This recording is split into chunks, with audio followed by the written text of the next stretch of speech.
Welcome back to Kinda Funny's Saw in Review. Of course, I am Tim Geddes. I'm joined by, it's Christmas in October, Joey Noel. Would you like to play a game? I would, Joe. I would. The producer/seducer, Nick Scarpino. I would also like to play a game with you, Tim. And rounding out the group today, it's the one and only Alfredo Diaz. We've played so many games already, too. So many games to be played. I am so sad that today of all days, entry of all Saw entries for Andy Cortez to have to miss. He is missing Saw 3D, aka Saw the Final Chapter. There are 3 ones after this, but this was the final at the time. But Andy had a dentist appointment in the afternoon today, and he didn't account for the fact that they might numb his mouth. And then after they numbed it, he was like, I think I'm going to be able to make it work. He showed up to the studio about 30 minutes ago, and he was like, Tim, I don't think it's going to work.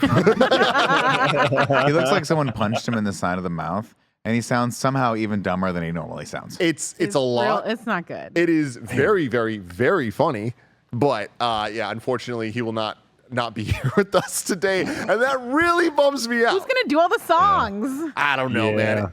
It's gonna be hard, but like I was saying, this is Kinda Funny Saw in Review. We've been ranking, reviewing, and recapping every single one of the Saw movies, and we're gonna continue to do just that. We're going a little bit out of order due to life happening. Next week, we will be doing Saw 10 in review, and then following that up the following week with Jigsaw, following that up with Spiral. Today is the last day that Saw 10 is in theaters in the Bay Area, so it's our only option. We got to do it, and look, we're literally going right after we finish recording. Literally, yeah. Which, I know we've been having a good time with this franchise. Yeah. That all of us are like, hey, as bad as things are getting, we're stoked to go tonight. Yeah. Like, this is gonna be fun, and Andy will be joining us. He'll be watching and joining us for the Watching, drooling. Hey guys, this is great. Do you think that he'll just have popcorn like all on this side of it? Well, he's at that level of numbness where I'm like, you can't eat anything because you're gonna chew your lip. He's gonna do It's gonna it. be Yeah. Yeah, we saw him try to drink earlier. It was just dribbling. It's spilled out everywhere. He's in there. He's Like in his now, own little Saw trap. like if Greg really wanted to punch Andy on the right side of the face, now would be the time to do it. Now would be the time. Yeah. If he wanted. If he wanted to. Yeah. If he wanted to punch Andy right in the side of the face, now would be the time to do it. Like I was saying, this is in review. We do it every week. YouTube.com/kindafunny is where you can find it. You could also get it on roosterteeth.com. But if you want it as a podcast, search your favorite podcast service for Kinda Funny in Review, and we'll be right there for you. Once we're done with Saw, we're going to return to the MCU with the Marvels and Loki Season 2 with the normal crews that you know and love. Very excited about that. We're also doing the Loki week-by-week breakdowns, where I'm going to have a different guest every episode. This week, I'm doing it with Blessing Adeoye Jr. So very excited about that. You can check it all out. If you wanted to support us, though, by going above and beyond, patreon.com/kindafunny is where you want to go. Like our Patreon producers, James Hastings, Jedi Master Deadpool, Casey Andrew, and Nathan Lamoth. You really are the best of us. We appreciate you all so very much. Today we're brought to you by DraftKings Sportsbook, but I'll tell you about that later. Real quick, I want to say that Travis Grant is in the chat because he supports us over on patreon.com/kindafunny. And he says, this is one of the worst movies I have ever seen. Mm-hmm. And given the opportunity, I would watch it in 3D right now. Yes. Which gets me so excited. And just a little bit of backstory on this one, which is why I'm so sad Andy's not here. Last night, Joey Noel and Andy Cortez came to my house, to my home theater, and we watched Saw 3D as God intended it. In 3D. With active 3D glasses. I invested in this shit, Joe. I invested in 3D glasses when nobody should be. No. And it was a whole kerfluffle of getting it to work. These are the nicest 3D glasses I've ever worn. It worked. It did it. It did its thing. It was 3D. Did it enhance the experience? Yes. Was it a good experience? I don't know, but it happened, and I can't wait to talk all about that. But the funniest thing that happened is I got 4 3D glasses. And not a single person didn't give me shit for not getting 6, because I have 6 seats in the theater. And Gia, of all fucking know. people, you know, why would you only buy 4? And I'm like, I thought it was going to be, I thought I was going to have to beg her to just watch with me in 3D. I bring it up to Andy and Joey, almost like, hey, you're invited to do this, but like, there's no way you're going to fucking say it. They're both, oh, hell yeah, let's fucking go. Well, what happened? What? You must have been doing Games Daily or something, because Andy looks over at me at one point, maybe last week or this week, was like, oh, we're watching Saw in 3D at Tim's house. And I was like, what? And he was like, well, I am. I was like, oh. And then like later you invited me. I think we just hadn't seen each other yet that day, but I was like, these motherfuckers think that they're watching Saw in 3D without me. I love it. I love it so much. But yeah, I guess I got to buy more fucking did you 3D get your glasses invitation? now. I did not get my invitation, but that's usually, to be fair, that's because I always reasons. say I gotta watch the movie, pause it, and like rewind it and stuff like that to really capture the nuance of it. But Tim, you almost got a classic Nick Scarpino freak out call when I went to type in Saw 7 into Amazon Prime and couldn't find it. That is very funny. I almost literally, it was like 5 o'clock, and I was like, okay, I'm like, okay, if it's not available online, I have time to go over to Tim's house and watch it in 3D. Good Lord. Because this movie's not called Saw 7. No. It's called Saw 3D, the final chapter. Yeah, man. Not at, No 7, not a 7 to be found. Not a 7 in even- sight. nope. Even then, I had problems finding it, at least on the Apple TV, searching for Saw 3D. Really? I had to actually look up Saw the Final chapter. Yeah, That's it's so Saw interesting. the final chapter. I think they now. rebranded it after it was originally released. So this is the first Saw movie to not be just, numbered, numerical. But yeah, they called it Saw 3D, but then they re-released it, or like in home releases, they called it Saw the Final Chapter. It has a runtime of an hour, 30 minutes. It was released on October 29th, 2010, marking the end of If It's Halloween, It Must Be Saw. For 7 years here, every single Halloween weekend, Saw was Crazy coming that it was out. 7 years in a row. 7 years back to back to back to Good back to times. back. And it was followed by an 8th film, Jigsaw, in 2017. So it would take another 7 years before Saw would return in any way, shape, or form. And a little fun fact that I have for you guys that just tickles me to no end. 2010, around this October 29th, 2000 Say time. Sawtober. Sawtober? Is that what they call it? They call it Halloween. Oh, okay. I just want you to know, Nick, when you have me do the plot and I have to write my own joke, it's going to be so much better than that one. Yeah, I mean, look at it. Put your money where your mouth is, Joey. The next movie we do, No, I'm not doing it. so we're going to watch it. What is it, Saw 19 in theaters tonight? Joey's going to write one joke. I'm going to write one joke. And we're going to have a joke off. We're going to Joke see who off. is I'm the just gonna funniest say- comedian in this office. It's Nancy Reagan's Saw Trap joke from a couple episodes ago. Went so under the radar, but it was really good. What was it? Give it to me again. I don't remember what it. I mean, it's Then it couldn't have been a 3 good weeks joke. ago. if I you got don't remember tweets about it saying, "Hey, this was a really funny joke, and you didn't get enough credit." For I it. see. I make jokes all the time under my breath, and people in the live chat go, "Nick, I appreciate you and I love you," and Andy's dumb. Oh, what's up, Andy? How you doing? What's up? I didn't see you over there. Do you wanna come or? Everybody, I just want to give some of my thoughts on Saw 3D. Hey, Fredo, how's it going? So what's up? Giving my thoughts on Saw 3D. I can move my mouth a little bit. I can move my mouth a little bit more. Yeah. But now I'm feeling like, oh, I was biting the inside of my lip a lot more than I thought I was. I had no idea. Yeah. Here's the thing: this movie is just awful in a lot of different ways, right? A lot of just awful things happening. It ends incredibly strong, though. Also, Jill dies, which is great. Like, thank God, get her out of this franchise. And also, I loved in the first little bit where we see the little Jigsaw on the car in like broad daylight, and it was just like, it felt like I was watching him in a Toyota Camry commercial. You know, like it felt like he was making a cameo in some Super Bowl commercial. Like, oh, there he is. He's in like broad. He's not in like a green. There's no green filter on him.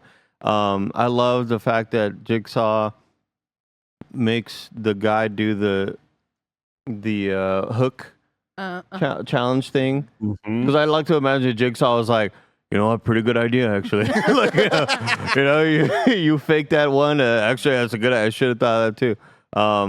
Yeah, this movie is pretty terrible, and I would rank it pretty low. But my gosh, it ends real strong, Nick. It ends real strong.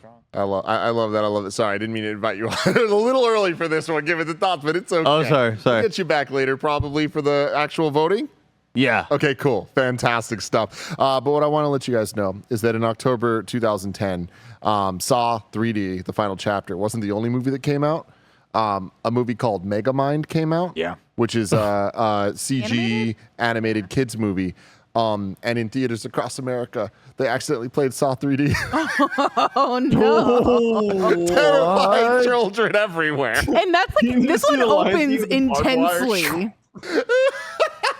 That, like, honestly, can I be honest with you? That should happen more often. It That's happened awesome. with Megan recently, right? There was Oh. something. Oh, I fucking love it, man. So That's so Megamind. funny. That's what families took their kids to Yeah. go see. Man, and you know what's even funnier is that this movie is actually better than Megamind. Megamind people like a lot. Well, either way. Yeah, they like Megamind a lot. This one's directed One of the once rare again, Will Ferrell misses. We'll just put it that way. was directed by Kevin Grudert again, the editor of the Saw series for the first 5 films, as well as the 8th, Jigsaw. He also made his directorial debut with Saw 6. Then he did 6, this one, and then he returns for Saw 10. Originally intended by the writers to be 2 films, Saw the Final Chapter, Parts 1 and 2, with our boy Dr. Gordon returning, being the big finale of Part 1, and then Part 2 would have tied everything up. That'd be cool. But after 6 didn't perform that well at the box office, Lionsgate decided that the 2 parts should be turned into a single film. It's been hinted at by the producers and writers that lost elements from the original 2-part script could be used in the future if they ever revive the franchise, which they end up reviving. I don't think that they used any of that shit, but it is all out there. A sequel to Saw 6 was originally planned, but due to the decline in box office success for the previous film, Saw 3D was instead made as the final installment. The plot for the original planned Saw 8 was included in Saw 3D, and then David Hackle, the director of Saw 5, was going to direct Saw 3D, but then 2 weeks before filming, they brought this guy in who just finished 6, and they're like, hey, here's 7, and it's 3D. I know you didn't want it, but it's fucking yours to deal with. Yeah. And that's how we got this, everybody. That makes sense. That's how That we makes got sense. this. Can I ask We a couple still- questions to you? Yeah. Because you're probably the most well up on this. When they decided to shoot this movie, do you think that melting down pink starburst and using it as blood, did that look better for 3D in the beginning of this film? It looked more. I can tell you that. It looked more. more. I do want to talk a little bit about the some music again. Charlie Clouser, who's never left. God bless the man. The man. A budget of $17 million for this one. So this was by far the most expensive of the Saw movies, and a lot of it was because it was shot with 3D cameras. They did all that, but goddamn, it's the ugliest movie ever made. It's terrible. But yeah, the last 4 Saw movies were all about $10 million budget. So this was Almost significantly more. But the box office, most of these are hitting in that like 140 million range. And the last one was only at 69. But this one back up there, 137. So they spent Oh. 20 mil on this? How much was the budget? 17 mil with the 136 return. You can see the difference in budget for this because this movie actually, like the beginning of it, looks a lot more contemporary and it looks a lot more like bigger budget. And then immediately it goes back into this is the same room, the same staircase they used for the video room in the last one. This is now the holding cell in the last one. And why none of this makes sense. It's so hard to figure out where everyone is most of the time because it all kind of looks the same because it's all the same fucking room. They just redress for like 3 things. Yeah. They should spend less money on these movies. That's my opinion. I don't think that's true. I think that they should spend an equal amount of money, but instead maybe bring down the budget on fake blood and hire. I would be happy for a B-list actor at this point after this one. Yeah. True. Oh, you mean like instead of being like, shit, we forgot to cast the lady that's going to be the operator that he calls into every time. Jesus Who do we Christ. get for this person? And then they they just look outside and grab a random person off the street and go, here, now it's time for you to act. Anyone can act. It's like, but I was working on the craft services table and they're Yeah. like, we don't care. But she was like, I was working on the craft service table for a different movie. And they're like, you gotta get in here. You gotta do this. She's so bad. Yeah. I think That she's she the makes worst. Jill look like an academy, like Meryl She fucking does. Streep. She really Yeah. does. It's wild. And she's not the worst operator they've had. They've had even worse. Actually, she might be the worst operator. But the operator from 2 the movies ago last was one. pretty Yeah, terrible exactly. too. She was pretty terrible too. Do we think Alfredo- this movie made a lot of money because it's 3D and tickets were more expensive? I'm sure that had a lot to do with it. And this was, again, hot up the heels of Avatar 1. So, like, this was when 3D was still very much like, and 3D felt like the gimmick that Saw needed at the time. I don't fucking know. And mean, also, it was marketed before- as the final chapter. So Was this before or after My Bloody Valentine 3D? This is Must after. have been after because the same year, I imagine. Yeah. Here's the thing about 3D, right? Obviously, it's a gimmick. It comes, it goes. The Hollywood goes, this is it. This is it. It's really gonna take off this time. We're gonna sell a lot of Panasonic TVs, and then it goes away again. But I will say the one genre that I think 3D is always great in is horror. Dumb horror bullshit. Jaws 3D, remember that? Where the shark, spoilers, explodes at the end and the jaws come at you? I was Brilliant. like, sign me up for Jaws 4D. I'm in when I was a kid. We I can love get that 4DX stuff. now. We can get 4DX for that stuff. These movies are obviously like, they're gimmicky to begin with. Yeah. So 3D, it makes sense for this. Totally. Yeah. Alfredo, I want to start with you. What did you think about Saw 3D? Okay. So here's the thing.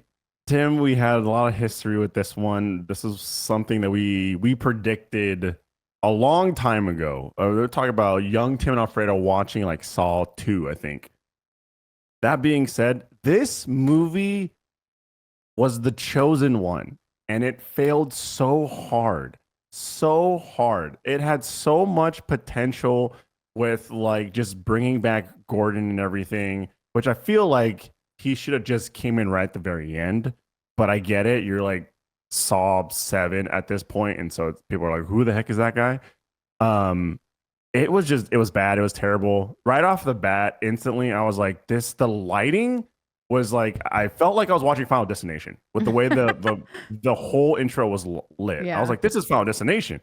And then after that, you think Jill is the worst actor in the series. I forgot about Gibson, the detective. God, get Crazy. Anyways, crazy. Okay. I was like, oh my Stop saying God, crazy. bro. It was so bad. The acting is bad. The plot is all over the place. The only redeeming factor is the big reveal at the end. It was just a terrible, terrible movie. Yeah. Joey, what say you? This movie is so weird because the entire time I watched it, it felt like a parody movie. Yeah. But there was no payoff to any of it.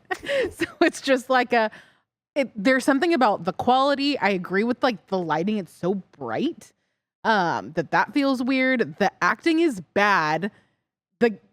The actors themselves are like not recognizable, which is like pretty standard for Saw movies, but like there's usually like one or two that are like, oh, it's that guy from that thing. And maybe that's just me.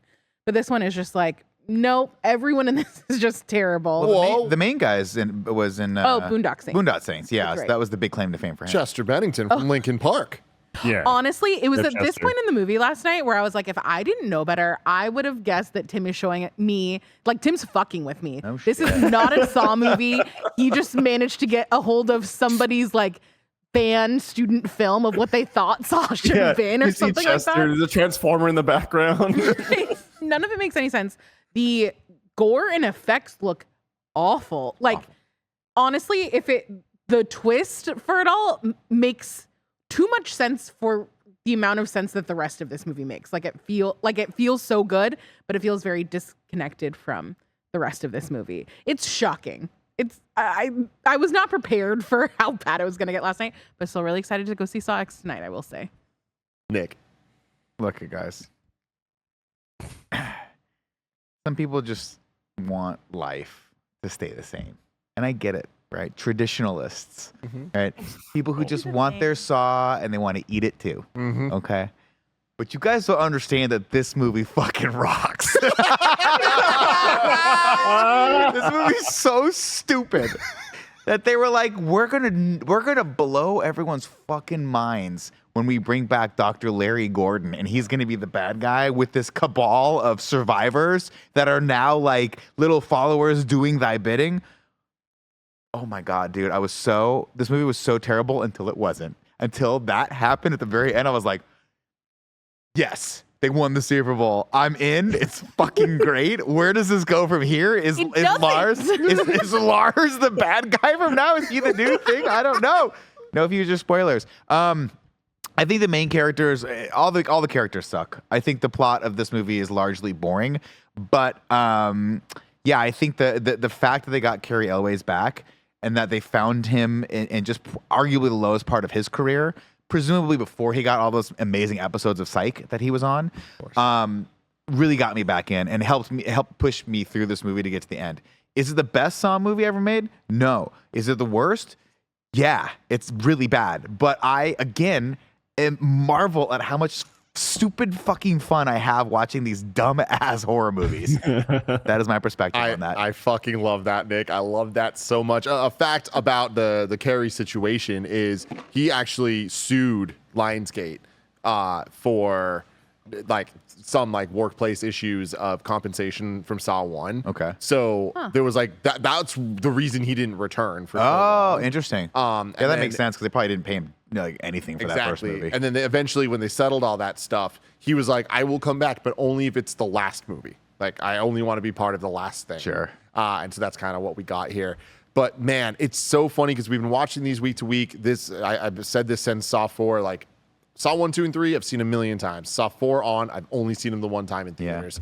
Yeah. And I've been pleasantly surprised week after week. Watching them back to back, not having that year in between, I think kind of makes it so much more fun. And the stupidity of how things connect and all that, like, it's just like putting a magnifying glass on it, so it like points out how stupid it all is, that makes the reveals that much better, and it feels like the stupid is the point, and so we're excited for it. So when this one starts, and I was like, I knew this one was going to be absolute trash, and it is, but I fucking loved watching it. It is easily the worst one.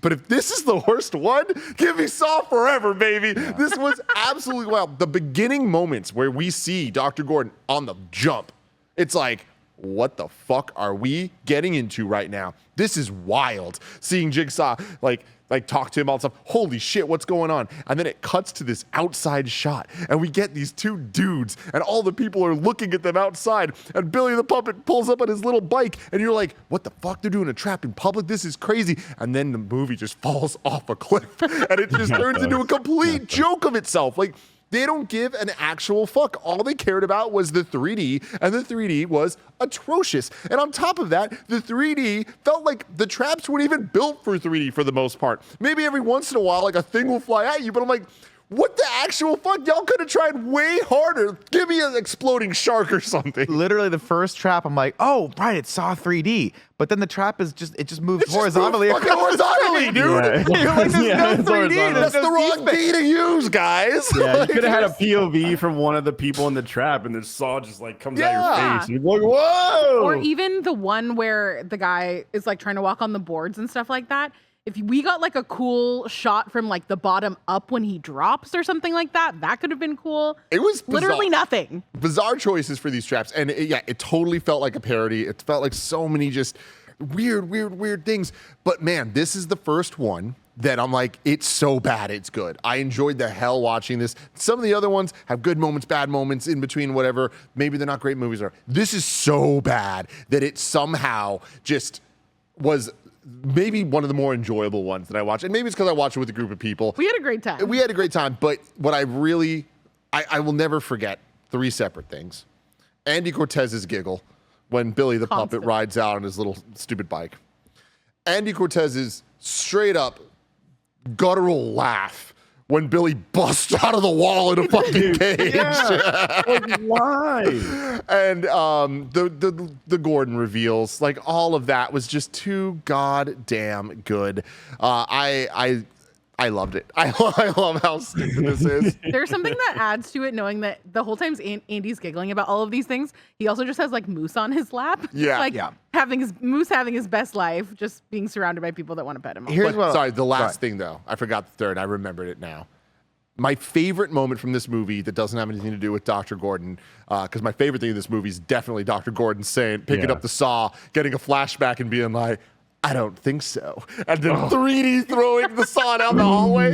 Hilarious. But the best moment of this movie to me is we see the coroner office or whatever. There's a body bag. They start unzipping it. We're like, is that Tobin Bell? Is that Jigsaw's character? Why would we return to that? No, it's fucking Hoffman with his eyes open. And he just goes, God! And he just goes out and starts killing everybody. What the hell is this movie? He's stabbing everyone through the chin. Yeah, throat only. That's all he's got. But again, not to harp too much on this, but he stabs the guy. What a great moment for 3D, right? If it comes right at you and he's going to stab you. No. This is wide shot. Make sure we don't do anything that's going to scare the audience too much with this cool technology that we're using. Here's what I'll say to speak positively about this movie, right? I think a lot of the Saw movies are arguably garbage and terrible, and these are guilty pleasure movies, I think, right? This is candy. This is fun. The Halloween movies I'll watch probably for the rest of my life at this point now, whenever they're on for Halloween. I might make D watch one of these. But what I'll say is, at least they found an interesting hook that they hadn't done before, i.e. the main character lying about being in one of these things. And as an audience member, like, wait a minute, I've watched all the Saw movies. And granted, of course, there's probably other ones that I didn't know about, but you get the inkling right off the rip that you're like, this guy's full of shit.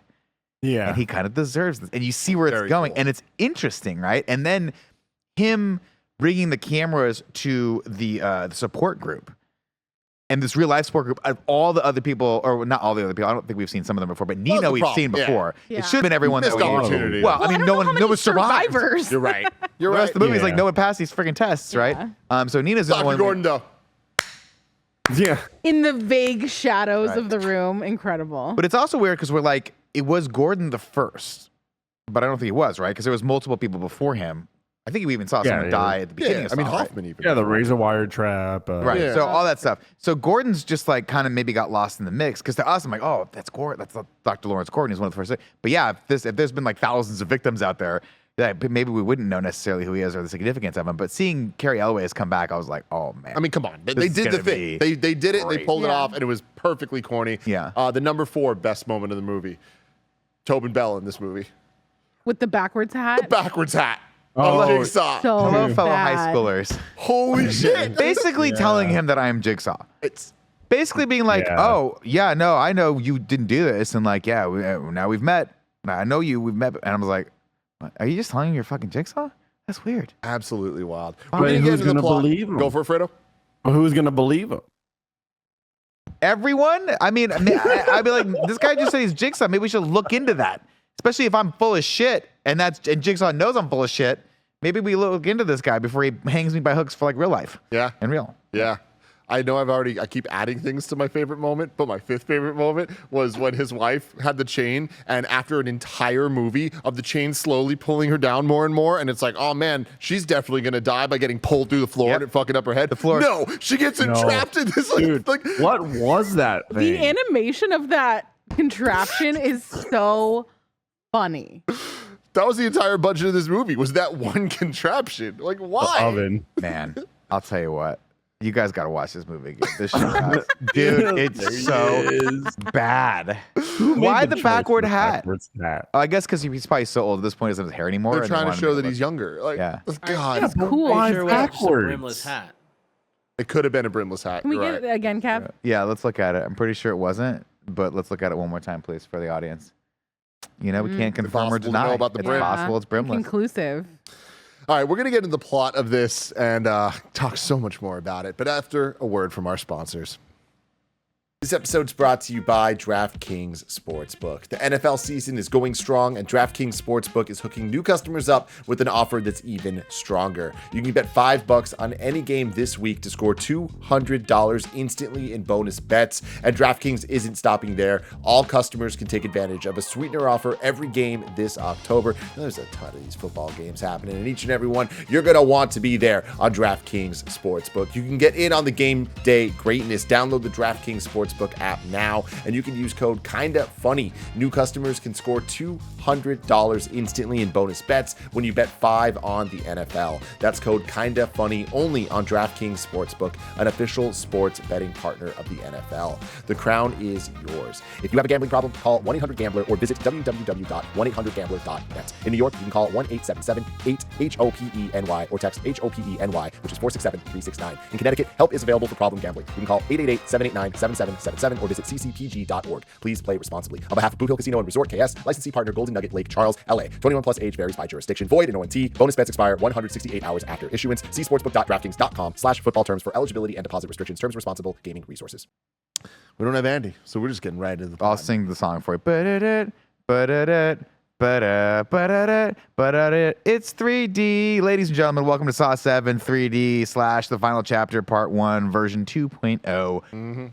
Could there be more things in the title of this movie? We get a nice little recap. We start where it all started, with Dr. Larry Gordon crawling. And man, he's not looking good with that one missing foot. And dang, Dr. Gordon, for whatever reason, between that bathroom and this scene, put on about 20 pounds. Shit happens. It happens. It happens. Anyway, man, he's like, I'm dying and I got to cauterize this room. Thank God they have steam pipes in this basement that are so hot it can cauterize fucking skin because he does that. It seems like a workplace hazard, you know? Cut 2. Ryan and Brad. I can't This wait for movie, this. dude. This movie. Here's what I'm going to say, guys. Say it. I'm a screenwriter by trade. I went to school for it. Yeah. Right? I studied film studies. A lot of that was just me watching films and writing reviews about it. But I did take How many a of those screenwriting are class. Pauly Shore movies? All of them. Okay. Yeah, I tried to start a curriculum that's only Pauly Shore. I call it the Art of Shore. Yeah. And it was the Weasel. The Art of Shore, Nick. Like, Okay, It let was me try. too Can I try good. it again? Can I try it again? I call it Wheezing the Juice. The Art of Shore. no, you The had it good. the first Weasel. Yeah, the art the of short is good. The I don't Weasel, Joey. I don't know. Joey doesn't know what Nick's Joey, doing. you have And to Nick watch just looking at her Encino going, Man. the weasel? All of this is just from Encino Man. I was A like, I great don't know that movie. I've ever seen a No Pauly Wheeze. Shore. Oh, you know what his book should be called? No Wheeze in the Juice. The Tale of Pauly Shore. It doesn't matter. Listen, I wrote a lot of I'm gonna have screenplays, a- right? Me writing a joke for the show is going to be the easiest thing I've ever done. You, Because I'm working yeah, with it. fucking, I'll tell you what. I give you Easiest that hot potato. You're gonna drop it real fast, Joey. Here's what I'll say about this. I wrote a lot of screenplays. They're all shit. They're all trash. I threw them all out. One day I'll do a live reading of my superhero screenplay called The Adventures of Dastard and Duo, two brothers from a different dimension. Anyway, when you come to character names, sometimes you just throw shit at a screen. And then you go back, I'll rewrite the name of those characters later. Every single character in all of these movies are just the most generic, stupid, like base ass fucking characterless names. The main character of 3, Jeff. Jeff, Larry. You know what I mean? Like, what are we doing here? Can we have some sort? Doesn't matter. It's the final movie. Let's add some pizzazz. What should we name these 2 characters, Nick? I mean, Chad and JT. I don't know, man. What are we gonna do here? How about Brad and Ryan? Brad and Ryan. That makes Brad sense. and Yeah, Ryan. Good. Brad and Ryan. Ship it. Let's start Hey, with dude, this. Bobby. We got Brad and Ryan wake up on another jigsaw device. This one is in the window display in the middle of a city center someplace. It looks like kind Like a of like Macy's E3, right, or something like that. diorama. How did you get that set up? How? How do you So get that much. set up without noticing anyone? So I Hey, have to imagine that this is where my brain went. There is some sort of thing like a sales Dreamforce Yeah. that happens in the city that just like overtakes whatever Sure. metropolitan this is in. So but it's a Saw convention. yeah, jigsaws. No, just regular construction saws, and Yeah. then they're like, "Hey, we could repurpose this." Well, this trap, I mean, God, there's so much to talk Because about this trap. everything else in there is supposed to be there except for the people in the hanging. No, I mean, I don't think aren't there so. like No. dummies in No, there? I No. think he did the whole. I think he propped the whole thing like it's They must like have- it's mannequin because- 2 on the move. unlike most traps that we see in this, like most traps, there's like gears and stuff, and they talk about the engineering, whatever. This trap, this singular trap, we get multiple shots of like lawnmower pieces, and like, It looks like a Home Depot installation. yeah, it's Yeah. a little more bizarre than the others, and like maybe one day we'll get a reveal of like, and actually, there one of the people worked at Home Depot or something. But like, this felt very out of place for more reasons than one. And I will say this: I think Alfredo hit the nail right on the head on this. This movie in this scene went from being a Saw movie to like a Final Destination / I Know What You Did Last Summer 2 style like feel of a movie, right? Yeah. It feels like it's we've lost the narrative, You and this lost is the just a plot. generic ass Saw like a movie like Saw, like a la Saw, a la Saw-like, Final yes. Destination, all that. Anyway, Brad and Brad and Ryan are there, and Dina's there too. And man, I mean, she might as well be naked. What's going on with It's this? just out. I mean, look, you want to talk about an interesting use of 3D. I don't know if those things came at you or not. I imagine they were. Honestly, surprisingly not. Wow. I mean, again, Yeah. dropping the ball.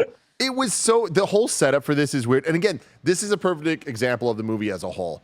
Pretty interesting premise. And if they played this off right, it would have been really good. Instead, the writing is comically bad. The way that they show the reveal of how these guys know each other, how she's fucking them both over, like the challenge of I want to play a game of this was like she is like sleeping with both of them to gain funds. Okay, Tim, you have to Yeah, put this in that's context, messy. right? What year did this movie come out? 2010? Yeah, this is still when You know, it's like you gotta be careful because women are the devil. You know what I'm talking about? I guess. I don't know. This was You were gonna bring up something about the stock market crash. no. This is what you can totally tell dudes wrote this movie, No, and this we're is the like, most dudes oh wrote my this god, movie scene. yeah, this is so dudes wrote this movie. But I'll tell you this, it's also like if I was friends with Jigsaw, right? Jiggy. Big Jiggy and I are getting jiggy with it over at the bar. And I was like, Jiggy, what you Jigsaw drinks. Oh God, he drinks like malt liquor, some sort of like a Schlitz or some sort of like I don't know, like a Boone's. I don't know. Doesn't matter. He's drinking something terrible, and I go, Jiggy, what's up with work, man? How's work going? He's like, oh, dude, I don't know, man. I'm just kind of uninspired right now, right? I'm just trying to get my next game together. But all I've got are these two dudes that are having sex with this lady who's kind of taking advantage of them. But they're also kind of I don't know. They're kind of enjoying it. I don't know. It's like, oh, you couldn't torture lawyers who are like fucking taking advantage of underprivileged children, or like I don't know, people who are like have drug addiction. You're just caught in a fucking college love triangle. That's where you're going to put your nose into this. What are we torturing these two guys for? Yeah. What is the point of this? And They're going to grow out of it eventually. They're going to figure it the fuck out. isn't most of them that people don't appreciate their lives for being in a puzzle thing? Yeah, but I don't know that really tracks with this. I one. don't think it tracks. Kind of was before, but that it doesn't track with this. And then on top of that, what is her name? Nina or something? Dina. Like that? Dina. Not the smartest person to try and play both sides right in front of them. I know. Yeah. But also, I understand there's stress and there's time, but like, yeah, you played that one wrong, Dina. Like they can both hear you. how does this machine work? Okay. That's a great question. Because their arms are tied to the thing that move it this way and that way. But the blade's fixed in position. So if you move this way, right, you pull it back, how does the blade come closer to you? I don't know, because there was so much cutting to weird like lawnmower parts just roaring and doing things that like this was one of those ones that are like, we're just going to distract you and throw so much shit at you. And then there's a screaming woman with just her boobs out. So like, I mean, I would imagine that their ankles are also shackled to the bottom of the table so they can't move backwards. but this blade's this big that's cutting Dina in half. That's a solid circumference of approximately, I'll say 3 feet, right? It's not that big. It's three different blades, isn't it? It's There's blade right here. There's blade right here. And then there's one in the middle. Right? Yeah. So they have to move the thing at least 3 feet this way. But then I guess that moves it. I don't know how this whole thing. I'm curious how the blade's supposed to cut the guy's chest without articulating farther than he can pull the thing, right? You see what I'm saying? yeah, I don't understand how that works. I don't know that it does I act. think It doesn't we're matter asking because- more questions about this doesn't. than they did. Because this movie has, this scene's dumb, but it has, and I'll rank it right now, the greatest line in any Saw movies. Say I it. think we're breaking up with you right now, Dina, Yeah. is what he says. And then she Go! cuts in half for a solid 20 seconds, 30 seconds longer so than we it can needed see to happen. every intestine fall out. Kev, can you bring up the other pictures there too? Kev found some behind the scenes pics here of Dina with the prosthetic there. Christ. Oh my god, what are you doing? Yeah. Maybe the blade wasn't that big. Okay, the blade's just a normal blade. So the prosthetics there. The look of it cutting through this was so bad. Like it looked so fake watching this movie.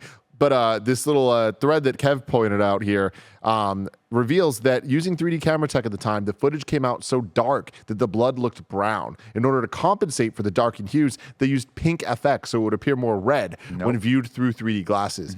They failed. They failed. No, it's it's pink. so Yeah, it didn't work. It came out looking like melted Starburst. Yeah, like pink like Jolly Starburst. Rancher. Like Jolly Rancher and or whatever. Wild. Anyway, we cut back over to Hoffman. Don't worry, guys. We'll get back to Brad and Ryan. Never. Now, here's the thing, Nick. It's funny because earlier we went to lunch and Nick brought up the fact he's like, yeah, we open up with these guys and they just never come back. And it's like, yeah, that's weird because normally in the Saw movies, like every trap is at least referenced in some way or like it ties in. This one didn't. According to the audio commentary, Brad and Ryan were supposed to be the two pig-masked figures who assist Gordon in Hoffman's abduction. Oh, yeah, because we don't see who those people are. Yeah, I thought it was going to originally- be Nina and the other people. The trap at the scene that we just talked about had a shot of Gordon and John Kramer standing in the crowd watching their game. So you could totally imagine how that would have been put into the reveal at the end of like, oh yeah, they're all working together. But then they didn't do that. Why not? But again, what is the fucking sell? Hey man, I put you guys in this terrible spot, but at least you'll never get played by a beautiful woman again. Spoilers, it's gonna happen multiple times. Second spoilers, these guys are douche nozzles. They probably got other women that they're screwing over at the same time. It's a fucking college love triangle. What the fuck does anyone care about this for?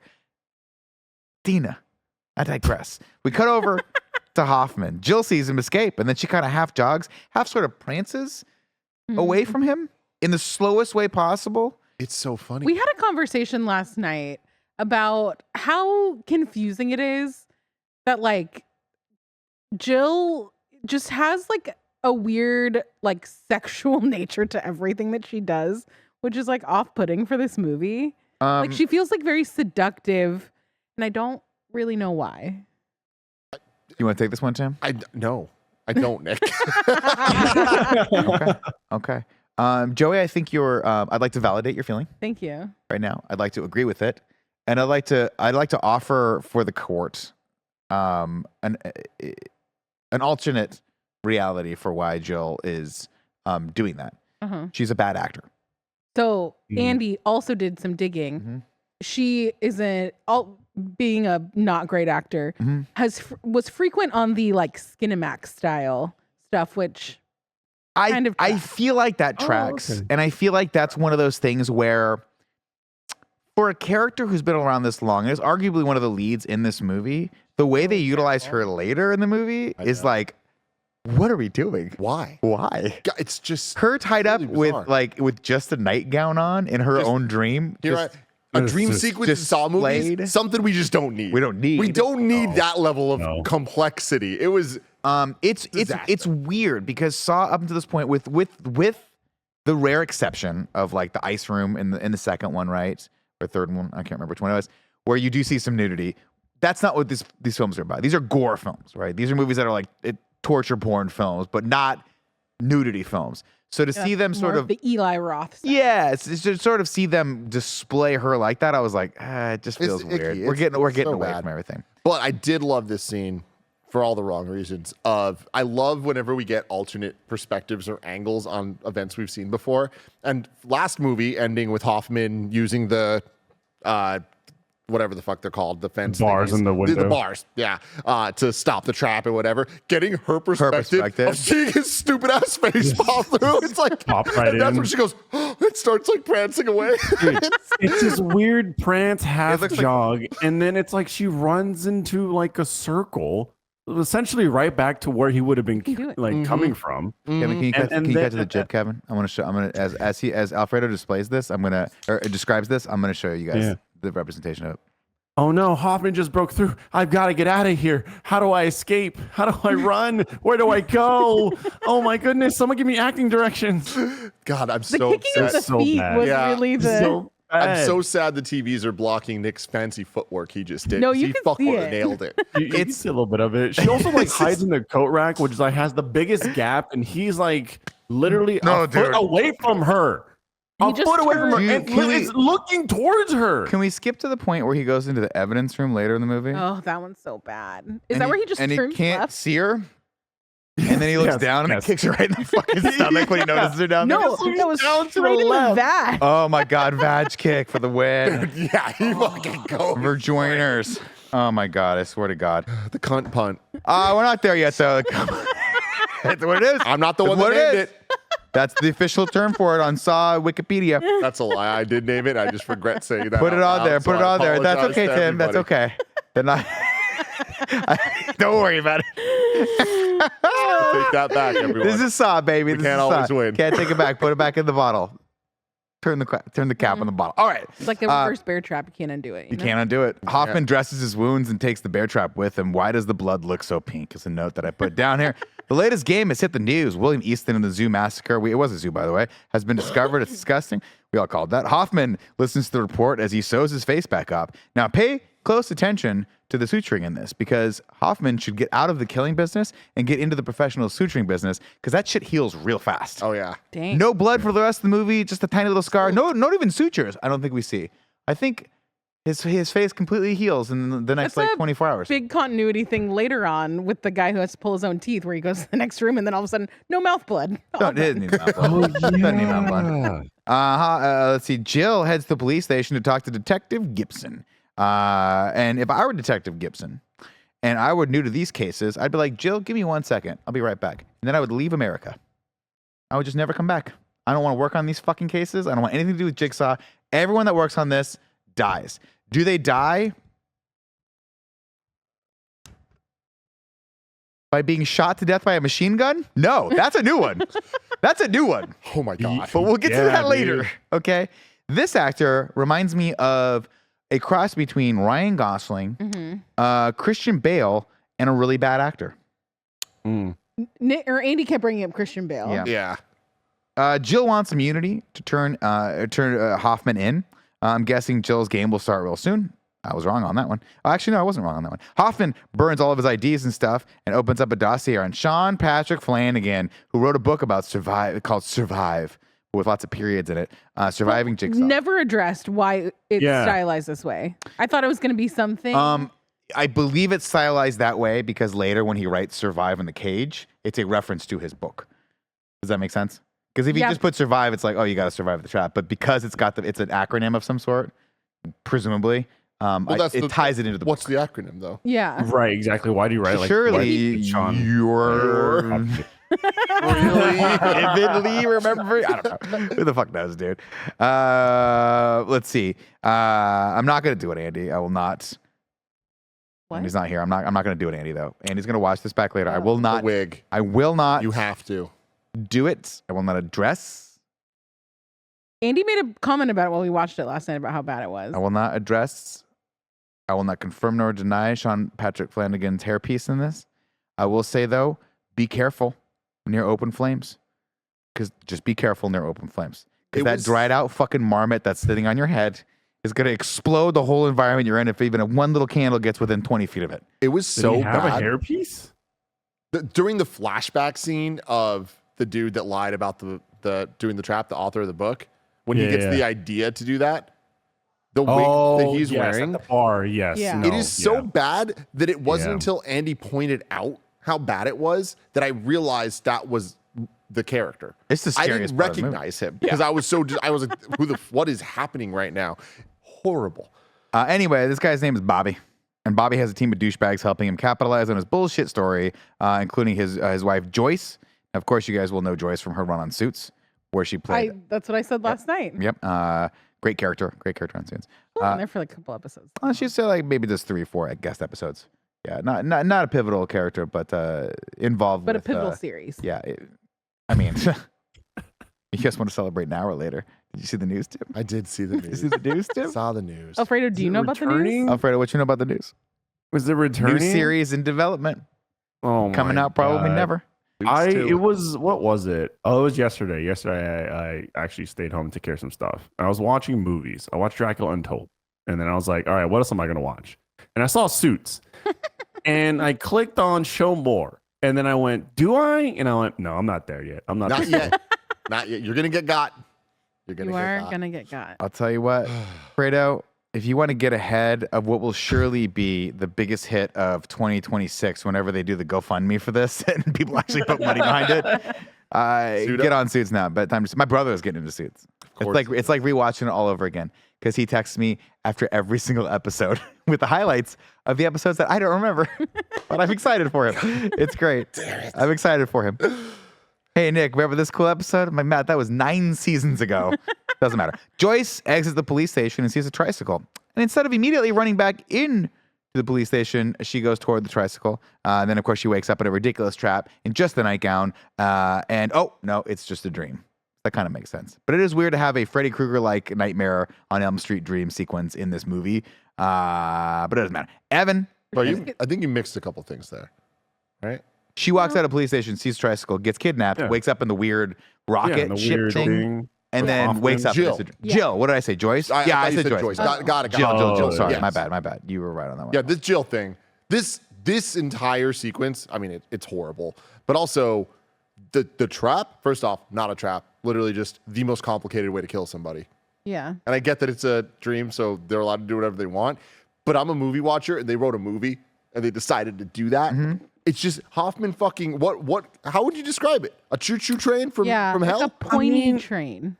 I could still see. I mean, I buy it just because I think at this point Hoffman's like, I hate this woman. I'm just gonna kill her outright instead of actually putting her Then through a trap. Oh Like, yeah, like like what outside really of the rules. holds Hoffman to, you know what I mean? I mean, he could shoot her, but at the same time, it's also just like, I want to get you in a way that's gonna terrify you. Or he could just do the signature Hoffman, just stab her in the fucking throat. Stab her in the throat. Throat stab. Throat stab. Throat stab. But throat no, stab. we get this thing that is clearly only made because this movie's in 3D. I know this is going against what I said earlier about wanting more moments like this. They just made this thing to have a 3D moment, and the 3D moment fucking sucked. Yeah. Yeah. Hated this thing. I want to give a special shout out to DJ Mayer in our live chat watching live right now that says Flannery. Not Flanagan. Sean Patrick Flannery is the man's name that I have been mispronouncing for the better part of the last half hour. You guys can take your comments in the YouTube chat that you just did and unfucking type them because I fixed it. I fixed it. We're gonna have to clear out kindafunny.com/you're wrong after this episode. I fixed it. I catch my mistakes and I apologize for them. Evan and his white supremacist friends all wake up in a Rube Goldberg machine of terror. You judged others by the color of their skin today. You'll learn we're all the same on the inside. It's like, ooh, that's a weird thing. That's a shocking thing to say to someone. Of course, Evan is super glued to his seat and has to rip himself out. Did you know? Did you recognize this man? No, I had no idea who this person was until you guys It's mentioned Chester earlier. from Lincoln Park. Yeah, And I mean- this is crazy, man. I think that this entire scene is not perfect, but I think it is one of the higher lights. I don't want to call it a highlight. Sure, higher. Of the film, of like the setup of it all, and like how they're all there yelling at each other about like what to do. Not all of it adds up perfectly. No. But the premise of them being deep racists and all this, I was like, all right, there's some cool elements going on here. That makes more sense for a jigsaw trial, right? A jigsaw test. Hey, you guys are deep racists. You're white supremacists. You've potentially caused harms to lots of people of color. Mhm. You should go through a test like this. Chad and Ryan are just trying to get laid, right? Brad and Ryan are just trying to get laid. And you know, Dina, say what you will about her, she's kind of a baddie. You know what I mean? Like let these three figure it out, Fredo. You know? She can pull multiple let her get a guys. pass. And what's wrong with her banging two guys at once? This 2010, for Christ's sake. What's wrong with it? Got very cheery. What's wrong with it? We got. What was that term that Tim came up with just now? Okay, what was it, Joey? Yeah. All right, yeah, we don't need to say that. Do you think that at any point Chester Bennington, what's his name, Chester? Yeah. Chester Copperpot? Yeah, Chester. Do you think Chester Bennington. Copperpot's people were like, "Hey, man, this might be your first movie you do. Maybe don't play a white supremacist"? Yeah. That's what I thought too. I was like, Alfredo, do you know if he was a like big Saw fan or like why he decided to be involved in this movie? no idea. But I just, I mean, as a big Linkin Park fan, I went, Chester, why erase this? Why this one? Like, Why? I get it if you're like, "Oh, I'm going to be the main character in this," and Yeah. maybe but like.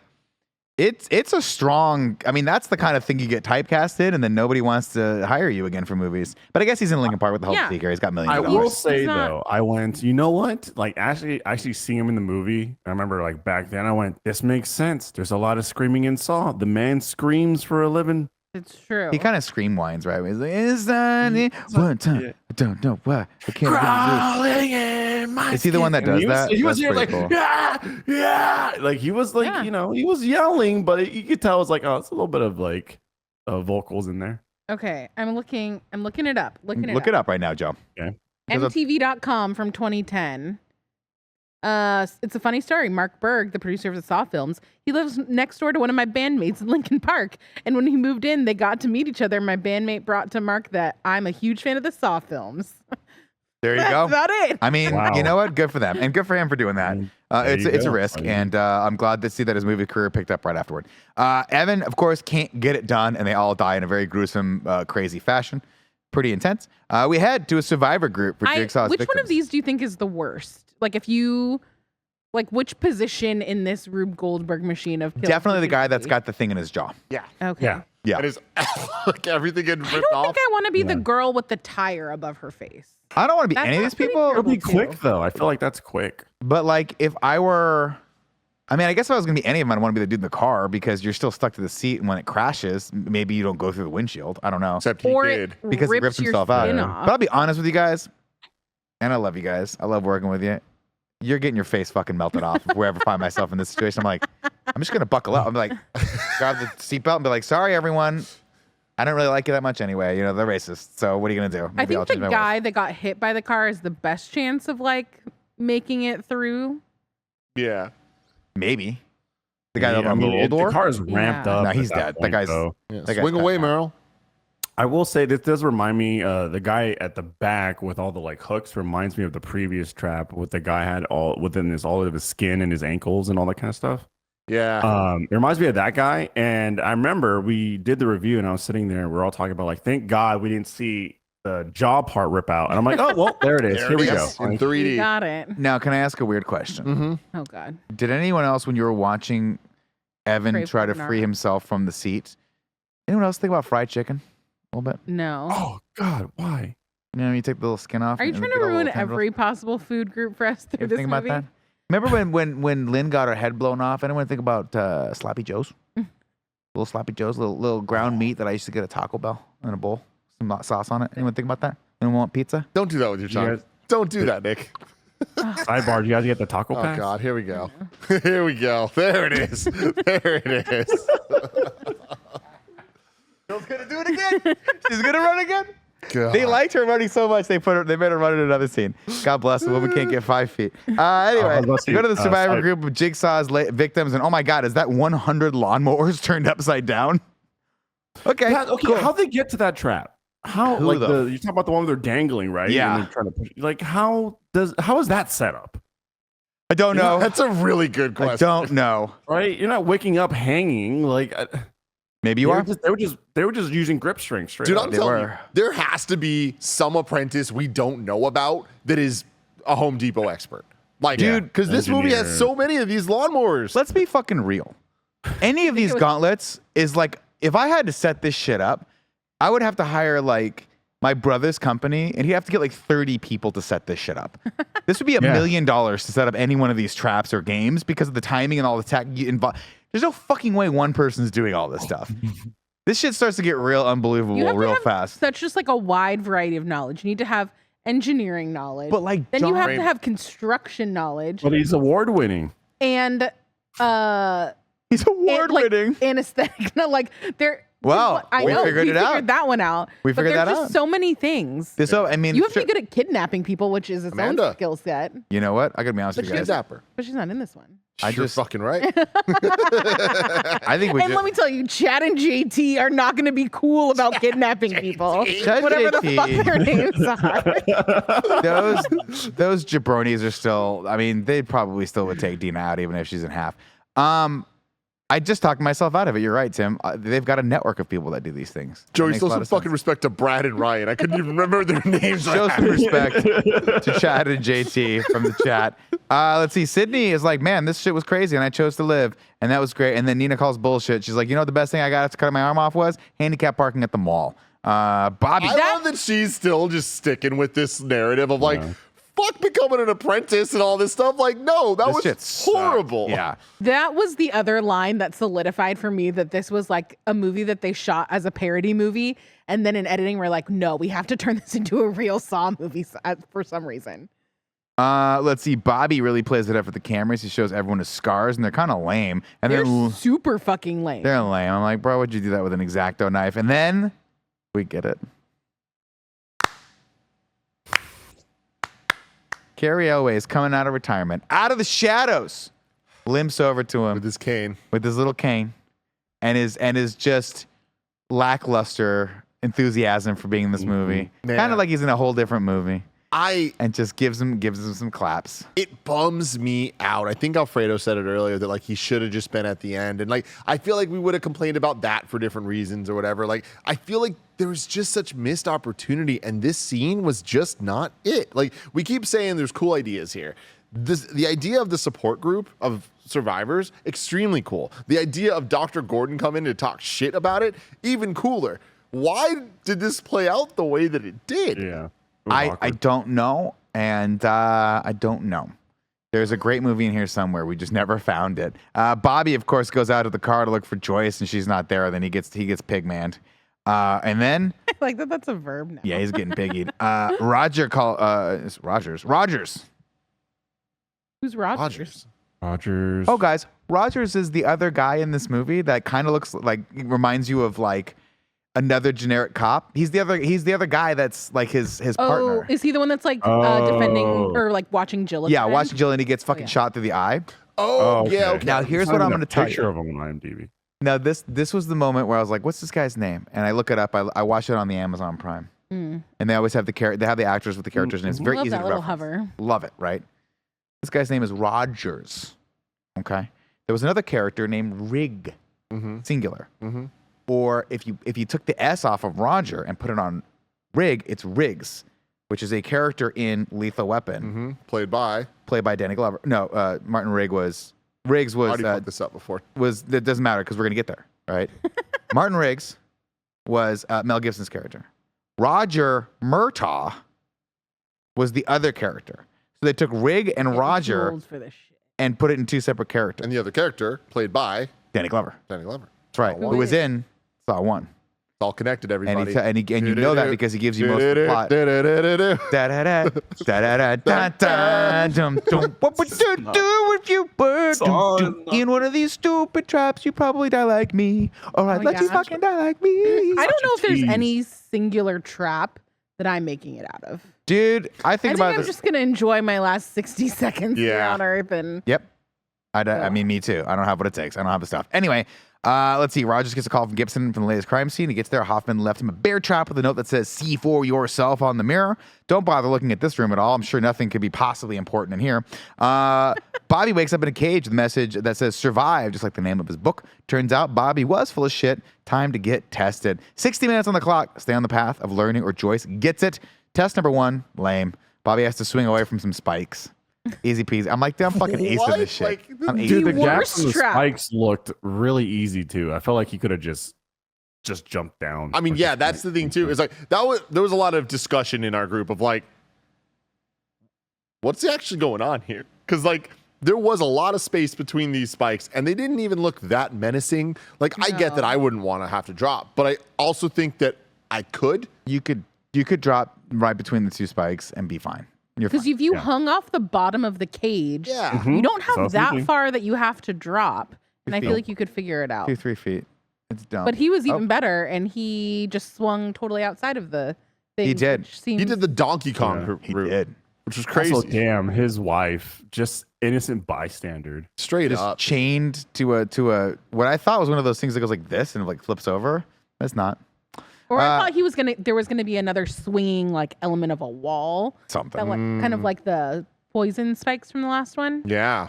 that you'd have to avoid. But, maybe. But no, guys, it was actually a giant transformer that she would get stuck in. So Just when I thought Oh. I was out, they got me back in. You know what I'm talking about? We get a flashback of Bobby and Kale. Coming up. Kale? That's his friend's name. Coming up with a scheme to sell their fake story after seeing a real news report of one of the Jigsaw survivors. Oh, that's right. Test number 2, understand your problems. Gibson confronts Jill about, meanwhile, Gibson confronts Jill about her fingerprints on the bear trap. Gibson might be even worse Wait. than Jill. you guys, Yeah. What? I figured it out. Oh, God. Oh. Survive. Yeah. Whatever that first test one was, you understand your problems. The next test starts with an R. I have it here. Hold on. I don't have it here. Maybe It's that's the right. steps to survive. Wow, you're right. Oh. Yeah, you're right. Oh. You're right. It's genius. Wow. There was a reason for this stupid that- name. Did that move this up the rankings for I you? don't know, but I'm really excited. Okay. You got it like 15 years later. Wait, what was the first test? I don't know. I might. I don't know. I don't. The first test is well, I don't know. I Swing don't for know. S. What's the thing say on the bottom of the? But Cage. Tim, I don't want to throw a wrench into your words. Yeah. Well, I guess the you could be start with understand, right? Understand Yeah. the problems. Yeah. What do you think I was saying? Your? No. I don't know. I really thought you were, but I was gonna fucking dunk on you so hard. I was like, "There's no P in survive." Understand your problems. Oh, We can Listen. continue on. Let's keep this going until 7 o'clock. We have to see this stupid movie. All right. Let's see. Tessa Gibson confronts Jill about her fingerprints in the bear trap. Gibson there we might be go. an even worse. Start your life anew. Understand your problems. Redefine your priorities. Verify your self-worth through commitment. Fuck yeah. Ignore your detractors. Yeah, these are all them. Value your loved ones. Embrace every single day as if they're last. Yeah, all these were survive. So I understand, Good job, Tim. but what was I still don't understand why the book is named that in the first place. Because that's the steps. Each chapter would have been one of these It's a things. self-help book. Yeah. And so Yeah. he needs to listen to his own advice. Yeah. Got This it. movie's perfect. It's perfect. Rogers calls with news of an explosion at the crime scene. Hoffman sends them a message to the safe house with Gibson just finished swearing no one knew about. It says, basically, give me Jill and the game stop. Bobby finds Eaton in another device. She's a PR person. She's got a string down her throat with a fish hook, 4 spikes. Bro, this one's tough to watch. This is one of those ones that the idea of it is worse than what's actually happening, but because we know the idea, looking at it, you're like, this is the worst thing I've ever fucking looked at. I hate it. Hate it. I think what makes it so bad and sold it over the top for me was when the line was just taut and he was doing like a bicep curl and that thing wasn't moving. And I Yeah. was like, oh, it is stuck somewhere down in the body and it's just tearing through stuff right now. Oh, man. It's a tough one. Yeah, This might be the best one in this. it's a lot. And you have to imagine that it's like barbed, so it doesn't. Oh, yeah, it's coming in. It's got to rip out. Yeah, it's like a And the fish hook. little the explosions of like Matter. mouth flesh or whatever in 3D, that shit was wild. Sick. Bobby, of course, can't get it done and Nina gets spiked to death. Unfortunately, the chain around Joyce's neck. I don't tightens. like how much he yells at her for not being quiet, but I also don't like she heard the video. She knows how this works. She has to stay quiet, and I understand that it's hard, but it seems like she doesn't even. It seems like she didn't hear that at all, and is just like, I'm just gonna scream. Here's what I want you guys to do. If I'm ever in this spot, Fredo, knock me out. Okay. Just Punch me in the fucking face. And punch me in the fucking chin as hard as you possibly can. Because either way, if this works, it doesn't work. I don't want to be awake for it. Yeah. I want this is it. Yeah. You want to be as Tell my numb wife as I love her, knock me out, or slip in a nice rear naked choke. Bam.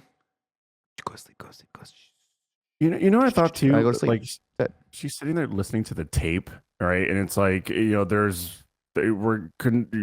all based off like audio decibels, all that kind of stuff. And the first thing she does is yell at the top of her lungs as soon as the game starts. Yeah. And Well, you have then to imagine, man. little spikes come in. This is a high stress situation. Nobody's really paying attention. No one's really kind of able to control themselves on this. It happens all the time. Hey, you're blindfolded with a noose around your neck. Before you were at a Starbucks. You didn't know what was going on. But the You're thing freaking with out. that though is like that made sense for Saw 1, 2, 3, 4, and 5 potentially. But now that we're on Saw 3D, the final chapter, like these characters know that these jigsaw traps are real. Like starting last movie, they were like, "Oh shit, we know what this is. This I'm is in serious. one." We will fucking die." And we know this character knows that it's real because this character knows that the guy survived. You get what I'm saying? Yeah. Don't scream. Don't scream. Also, is this the one where Jigsaw comes crashing through the mirror like fucking Miley Cyrus on a? No, that's the Fucking eyes one, the eyes and mouth Yeah, one. that was Okay. the eye mouth. Oh, yeah. Because that was fucking hilarious. We get a let's see. We get a flashback of John visiting Bobby at a book signing and pretty much accusing him and then confessing that he's Jigsaw. And man, he's wearing lots of cool young kid clothes. Man, he's Missing so a young in chain. this. What's that? Missing a chain. He could have a chain. He could maybe have a chain with a clock around it. I don't know what the kids wore back in 2010, but John said, "Oh, close your eyes. Which one of us is a high schooler? Can't tell. It's John." John is this 84-year-old man in a reverse baseball cap. I see that guy walking down the street today. I go, that guy's a fucking serial killer. I call the cops. He gets arrested. I was right. Vindicated. Then go on the nightly news. Larry King, they dig him up. They put him next to me. And we start talking to each other. He's like, what did you think when you first saw the man with the backward hat? And I said, Larry, that's a great question. Thank you. I thought he was a serial killer. And I follow my instincts like I do with comedy on this show. And I just keep this joke going until someone stops me. Until anyone stops Let's me. move on. Let's move on. There we go. Let's I like see. the part where you dug up Larry King. Man, I'm doing all the hits today. Get them all out. Did all of us know that Larry King was dead? Yeah. I Yeah. think so. Okay, cool. I mean, I did too, yeah. Yeah, sure, it's all fine. It's fine. I mean, it would if he was still alive, it's still funny because he Because he would be so old. that was very old. he's Yeah, old. unfortunately. R.I.P. Larry Dick King. Clark's been also dead for a long time. But I didn't realize how long. Really? Yeah. I didn't know that either. Ryan Seacrest still with us? Unfortunately. My God. Damn, Joey. Holy shit. Damn. Someone clip that out and send it Did Ryan see crush? One of Detective Gibson's terrible actors tells him that Bobby is probably one of the players in the game. This is the operator lady that we were talking about earlier. Bobby finds Suzanne tied up to another machine. He has to step in front of into a different machine for 30 seconds in order to stop it. This machine has spikes that dig into him. This is very similar to some of the other traps where you have to sacrifice yourself to save the other person. It's 30 seconds. But of course, he can't get it done again. Once again, hard, dude. And she gets spiked. She gets basically Those are your impaled by sensitive spikes. spots, man. Every once in a while, like Toretto likes to like put his arm out. I don't really know why, and he always hits me right there. Yeah. It gets me. You know what I mean? I'll tell you what, Yeah, man. makes I'll tell you what. Or tickles you. Yeah. I think if I'm being realistic, I probably would fail this test too. Because I haven't done, Alfredo, I'm sad to say, and then the Father, Son, Holy Oh. Spirit, you're going to be my Big consigliere calves? today. I'm skipping leg day most of the time. But I feel like if I'm in that machine and Alfredo Diaz with his shirt with a lack thereof of sleeves on right now steps into that machine, I'm pretty sure he doesn't even have to do it with his legs. I'm pretty sure he could do all shoulders of that and just bypass the spikes completely. shoulders that bad boy up. Come on, bro. Reverse shoulders. Just hit that thing Yeah, up. I'll be honest. I saw that trap and I was like, "Is there like an angle you can't you just like Me shoulder too. press?" Or? I was like, bro, just shoulder press that shit. Stop. What are you doing? What are you doing? Figure it out. Figure it the fuck Bobby. out, man. Bobby. I mean, Bobby takes his shirt off. He's pretty jacked. Bobby could. Yeah, probably just He was really work excited out. to take his shirt off the multiple times he did. Anyway, Suzanne gets impaled. Joyce's chains get tighter, and Gibson gets another message from Hopper. Look beyond the crossroads to the clear dawn. Do you see you? Do I see you or whatever it is? He's like, oh shit, I know where that was. I know exactly where this is. Let's go to Riggs. Let's get over there and check this out. And they go over to this alleyway that still has all these candles or whatever, where Gibson got attacked and Hoffman saved him, but Hoffman murdered the guy that attacked him in cold blood and was like, you owe me one. And then Gibson's like, from that point on, I was internal affairs, and I put 3 of Hoffman's guys away. I'm like, does Hoffman have guys? When did Hoffman get guys? And then Hoffman had a grudge against him for the rest of his life. That is their Gibson backstory. reported him. Forgot about this whole Yep. thing. Yeah. Yeah, I think I missed that when I was watching it. Yeah, no, that was the backstory. That's why Gibson and Hoffman have beef, because Yeah. Gibson put 3 of his guys away. And are you talking about the scene where Hoffman shoots the dude? The homeless man. Yeah. Afterward, he Even tells- then, though, Hoffman was like, "Oh, I saved your life," yada yada, and Gibson reported Hoffman for that. Yeah. Yeah, he did, because he didn't really save his life. He killed that guy in cold blood. That poor man. Straight up. Yeah. Let's see. Bobby comes to another door that says, ignore your detractors. Bobby finds Kale blindfolded with a noose around his neck. He has to talk Kale through a gauntlet with can't believe most his of name the is floor Kale. missing. I mean, look, it's a name. I don't know where it came from. We used to have a Kale in our live chat. Kale Dolphin Corn. Remember that guy? Yeah. He used to be, I don't know where he went. Was that the same Kale? Holy shit. Oh my That'd be god. incredible. God. There This you one's go. a kind of cool trap, kind of. Is it? That's a trap, though. This doesn't really feel like a Saw thing, but like it's a semi decent sequence to watch. Here's what I'm going to say right now. And I don't know if there's a way to test this or not, but I feel like Mike and I would crush this trap. There's no way. I feel like you put me blindfolded with a noose around my neck and Mike talking me through walking through this, we crush it with 20 seconds to spare easily. Now, So you're saying you are blindfolded and Mike walks me Mike through it. never wearing his glasses is going to be able to walk you through this and throw you a key? You're bringing up good points here. So I'll twist it back on you. Uh-huh. What if Andy was blindfolded and I'm the one that has to walk him through it and I walk him off the Lord. fucking plank? I was going to say, you're absolutely team killing Andy in this. I'm team killing Andy for sure. This ends with Bobby throwing him the key. Why? Because they were With the running out of timer. time. Yeah. I guess there was a gap, right? He couldn't just like walk it over. I don't know, man. Because he tried The to thing step on kept that falling, side. yeah. it was Oh yeah, the alpha. How do you set this up? That's what I want to know. I don't know. This is weird. Also, you're only following a story. It's like just fucking gut it out, bro. What are you There's doing? a shot we get later in the movie of like when the cops are going through and like seeing each room, and they always do this in these movies of like, oh fuck, they're dead, they're dead, they're dead. This one, they like open a door, the dude's just hanging, and they're like, oh, not that way. Yeah. And just keep going. Wrong Like, it's way. just such a bizarre shot. Kale eats it, and man, it does not pay to be one of Bobby's friends. Gibson and Rogers, sorry, not Riggs, Rogers heads to the place where Hoffman filmed the video. There they go. We get The this whole creepy angel thing. Oh my god, Yeah, the creepy this angel thing. This is where we get the backstory of you owe me with Hoffman shooting the homeless guy. Gibson, yeah, whatever. Gibson figures out that the game is being played in the same psychiatric hospital as the homeless person that died was just released from at that time back in the day that he was murdered. Why? No other Because touch. we got to get him there. So he heads there, thankfully, with SWAT, because these SWAT guys have been super useful in all of his movies. Yeah. It's not one of those things where if I was on SWAT, I'd be like, hey, remember when the entire SWAT team got killed with this gauntlet of terror? Maybe we don't walk into the room willy-nilly, and maybe, just maybe, we look at the trap that looks like it has sarin gas tablets in it, and we don't touch it. Did I just hear you, instead of saying willy-nilly, saying Milli Vanilli? I thought I said I Willy will Tilly. now. Millie Bobby Brown. We'll say Millie Bobby There Brown. we go. I love it. Let's see. Bobby gets to another test where he has to pull out 4 of his teeth and use a handy dental chart that thankfully Jigsaw has put on the wall for him. Here's the thing with this one. This trap's so fucking stupid. It's stupid. Because it's an example of a way too complex and complicated trap that is extremely simple at the end of the day. You pull fucking teeth out. But we immediately, when we hear the premise of this, we're starting to put every Saw trap. We as an audience are watching, and our first thought, could we get out of it? Right? Yeah. That's where we jump to. So with this one, we're trying to figure it out. And immediately we all jump to, how are we going to know what teeth is what? What tooth is what? There's no fucking way. And then it's, there's a beautiful picture on the wall of exactly the teeth you need to get out. Yeah, What's the it's a fucking chart. point of it? It's like, I feel like they gave him like simultaneously like too much information to pass this test and also just not enough. It was not enough at all to like be valid that this would make any sense of him pulling these teeth, specific teeth out. Because you would think that the risk of this is you're like, how many am I going to have to pull out? Is it going to be worth it? Can I do it in time? But to tell you which ones you have to do, and then not only to do that, but to number them to tell you which order the numbers on your teeth are supposed to go. It's like, this is the easiest trap in the history of life. Yeah, Like there's no very complication to it. It's just to feel pain. Yeah, he was gonna get those taken out anyways, so Yeah, those are just your back molars. You don't need those. You don't just saved yourself like $3,000 by doing it Dude, yourself. by switching to Thank Geico. Jigsaw. Yeah.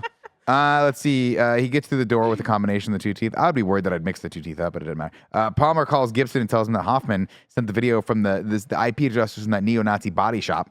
Bobby finishes ripping his teeth out, enters the code. Gibson heads back to the auto shop and bathroom and finds a very obvious hidden door behind the mirror.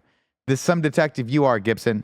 Let's see. He heads in and he finds what he thinks is Jigsaw in that cool boxing robe that he has. Bobby gets to Joyce, but his final test is, in fact, the test that he lied about surviving in the first place. I thought that was pretty brilliant. Very cool. He puts the hooks in his chest and starts hoisting himself up to connect a wire above him. Can we need to talk about this. Yeah, we do. The the worst acting of all of this is him. No resistance on him just climbing up, no muscle straining, no nothing. It looks terrible. It looks like he Video game character just So going up bad. the ladder. Like, Yeah. Yeah. Also, bro, just climb the fucking... Yeah, he's pretty jacked.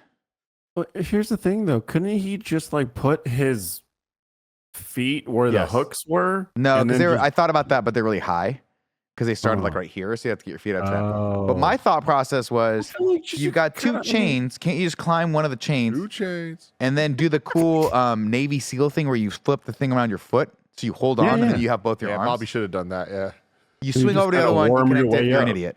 Right? Let's use our fucking heads here, But guys. then also when he gets to the top, he like stops short and is like reaching for the plug. Yeah, keep pulling your fucking self up, dumb. And then he just keeps getting all this. He's not high enough, and there's more resistance in his pecs. You know that he knows this because he does barbell bench presses, okay?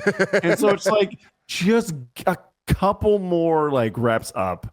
My Get up thing there, is, easy connect. exactly. I'm right there with you. Fredo, you and I would crush at least 2 of these, maybe 3 Yeah, of these at challenges. least. is what I do appreciate though the saw traps where the people are supposed to sacrifice themselves to save others and they actually do it. Like cool, he did it, learned Yeah. something, and then he failed. And like all of us last night when he fell, all of us were like, like we all gasped a little bit because we were like, oh fuck, he's gonna do it. Oh, he did it. And like, Yeah. hey, they got us for that one brief moment before Mm-hmm. the Transformer came out. Then everything went to craziness. Gibson, of course, kicks Hoffman, or kicks what he thinks Hoffman's body over, but it turns out it's the dude missing his chin and arms from the massacre earlier. Oh no. Hoffman used the explosion as a distraction to quickly swap himself out with the dead guy and then sneak out of the whole situation back into the police station via the body bag. This guy is a genius. And then a machine gun pops up and just shoots everyone in the scene. Dude. I wish I was lying. First off, Hoffman pulling that body, it looked like it was like 20 pounds. And then also it's like you didn't have enough time to pull the body into the secret room, dress it, then sneak into the body bag. Also, But are you then when not Gibbs- dragging blood when you're dragging that body? Yeah. A lot of blood. Yeah, Exactly. good call. Good call. The body, And then though, also, missing a lot of when limbs. Gibbs, yeah, that's true. I mean, your arms probably weigh what, 10 pounds a piece, maybe more. Yeah. 300. I Maybe don't shave a know. little bit. 30 pounds right there. You shave off this dude. He was pretty skinny to begin with. Dude, and Gibson, when Gibson gets shot, he's just like, Yeah. He looks like Michael Scott in Threat Level Midnight. yes, Dude, he's this like whole I don't getting understand that shot, but reference. making this kind of cool face, like. the machine guns popping up, and from this moment on, with Hoffman just popping out everywhere, fucking killing people. He's Jason Statham in the beginning of Furious 7, like going through the hospital, just killing everybody. They turned Hoffman into this crazy super villain. Like, it was just wild. I digress. A trap kills a bunch of SWAT guys with gas. Bobby inserts the spikes into him. Okay, we already went through this. He falls last minute. Let's see. Palmer gets killed by Hoffman, and is somehow worst acting that we've seen in this whole thing. Her dying, the operator dying, is the worst bit of acting I've seen in this entire fucking movie. Bobby Does he like crack her neck? Is that why? No, he killed. He like stabs her or some shit. I can't remember. It was bad. I think he stabs her in the chin. He's always stabbing people in the chin. It's fucking very soft spot of your body. He breaks one person's neck, I thought. What's that? I thought he broke one person's neck. But Maybe he breaks her neck then. Hoffman kills his way to the holding cell and puts one through Rogers' eye. Jill screams bloody murder, then grabs a nail file. All right, y'all. The movie goes off the rails around here. Yeah, that's where we're at, And, man. like, Yeah. It's just, it is what it is. This entire scene is just fucking poetry, all right? We get the world's most atrocious 3D I've ever seen with the jail cell bars. It literally just looked like PNGs that they just added, and like they didn't even try to add drop shadow or anything. There was just fucking layers in front of us. It was hilarious. Then we see the guy gets shot and Jill there trapped in the cell. Like, and like, I swear to God, her sitting, she still ran stupid. Like, there's just everything about her performance in this scene, and Hoffman hunting her down was just, it was everything we needed it to be. I tell you what, you're this poor lady's parents. You look at her, you go, you got to go back to college. You got to give this acting thing up. Like a 43-year-old. You got to give it up. She's like, Mom, in a major motion, I've been 4 major motion pictures. Time to hang it up. God damn. Time to hang it up. It's the real test. She stabs Parents' Hoffman. approval. Yeah. She stabs Hoffman in the neck and gets away. Man, why does Hoffman's wound look so healed? Jill prances real slow and hides in the corner. Past about 3 dead cops with guns, presumably. Bobby almost gets it done, and then his pecs flesh go. Sorry, Joyce, you got to die. Hoffman tracks Jill to the evidence room. Despite this evidence room being the smallest thing ever, he can't see her first, and then he sees her. And then what does he do, Tim? What was that term you He used? kicks her. He just kicks her. What was the pun term? He just kicks her. Say it again. It's okay. He just kicks her. Okay. It's fine. Let's see. Time to get out the old bear trap. Time runs out, and a makeshift human-sized barbecue transforms around Joyce, cooking her alive. What the fuck? Yeah. I just don't understand the Weird. logistics of Weird. why the chain needs to shorten every time. It doesn't make any sense. Bobby watches Joyce get cooked alive, and I'll tell you what, the sequel to the book Survive is going to be a banger.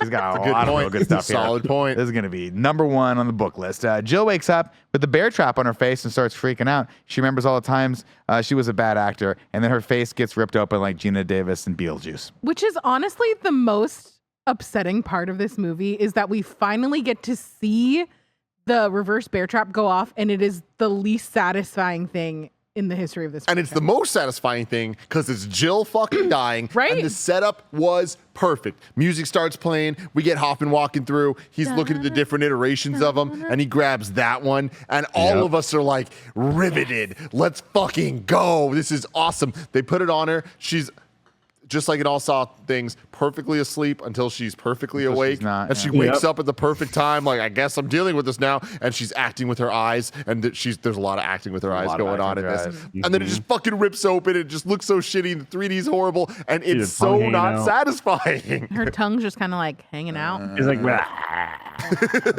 Hoffman says game over for absolutely no reason Fuck and yeah, heads he does. to his They want secret me back. hideout to grab a bag of money and burn any trace of himself. As the place explodes, he walks away and then gets attacked by not 1, not 2, but 3 pigmen, led by none other than Dr. Lawrence Gordon. We get a flashback of that one time Jill got super horny and put that tape in the doctor's slot. I And you're thought like, that was oh Nick. my Yeah, God. yeah. Chandler Bing. Is that what this was all about? And it was like, Dr. Gordon. You don't know me, but you're about to. You're my greatest asset. With you, my work, with my work over the last years, would not have been possible. And we get flashbacks of Dr. Lawrence Gordon doing all the medical shit, sewing the key into the guy's eyes, sewing the other dude's mouth shut. Pretty much anything that involves sewing, he's really good at. Laura, is that her name? Lynn. Yeah. Lynn. Recruiting Lynn for she's the one you want, governor, is what he says to him. And it's shocking. I will say So that when good. he's at the survivor group thing, he goes real in and out of whatever accent he decided he wanted. It's called a British accent, and he forgot halfway through that scene that he didn't have one in the first movie. He was American. This shit fucking rocks. rolled. Like it is rolled so so hard. unbelievably good. It connects way too well. This movie doesn't deserve this scene because the amount of flashbacks, the amount of dumb loose ends that we've talked about the last couple of movies, they keep just having things that in the future movie they can like address and be like, well, we saw her put the thing in the door and she was all horny about it. Who saw it? What was going on? Hoffman, somebody knows who Hoffman is. Like all this stuff, like what's happening? And this was the most perfect end for Dr. Goddamn Gordon to come back and just tie it all together. Tie it all Perfect. together with a nice little British bow. Of course, John asked Dr. Gordon to keep an eye out for Jill. If anything happens to her, I want you to act immediately on my behalf. In return for that, I'll tell you everything, including the location of that cool bathroom I once hid you in the first movie, in which he will now imprison Hoffman. Hoffman, Poetry. of course, reaches for the hacksaw, but Gordon pulls it away. And he goes, I don't think so. And then With such glee in his eyes. curls it to the next room. As it spins in 3D towards It us. was Right. just such a good moment because you just hear Tobin Bell, Jigsaw talking about like, I'll show you the last place I've hidden from you. No more secrets. And then you just see the lights flashing in the room, and you're just like, oh, you're like, yes, he's going needed back. God, And then, of See his course, weird mummified foot. yeah, oh, yeah. oh, yeah, I love that, dude. Yeah. Him looking at the memories all coming back, Yeah. seeing all the dead bodies in this fucking bathroom. You see that foot, Tim? You ever think to yourself, we should get some square pie guy wings? You know, you see that little crispy foot down there. You think maybe it's up with you know when your teeth go through the flesh for the first time, it makes that crispy sort of crunch sound. You ever think about that when you see that foot? Little tiny foot. It was Little such a tiny, little tiny, he's foot. a little tiny baby foot. So he shuts the door, locking Hoffman in there forever. And of course, as he does so, he says, "Game over." Come on. And that is the end of the Saw franchise forever. Incredible stuff. Incredible. Absolutely incredible stuff. Andy Cortez, are you still here? We need you. Oh, we can't even see. Well, a he little may or may not. foot. Oh, shit, he's popping in here. Oh, there he He is. scared me. Here, I'm gonna get a soda. You do this Swiss song. So we don't need to do the songs because Andy's capable. Oh, I'm good now. Oh, He's back, baby. I'm back. Whoa, what a twist. Oh. I'm back. Let's rank the traps here then.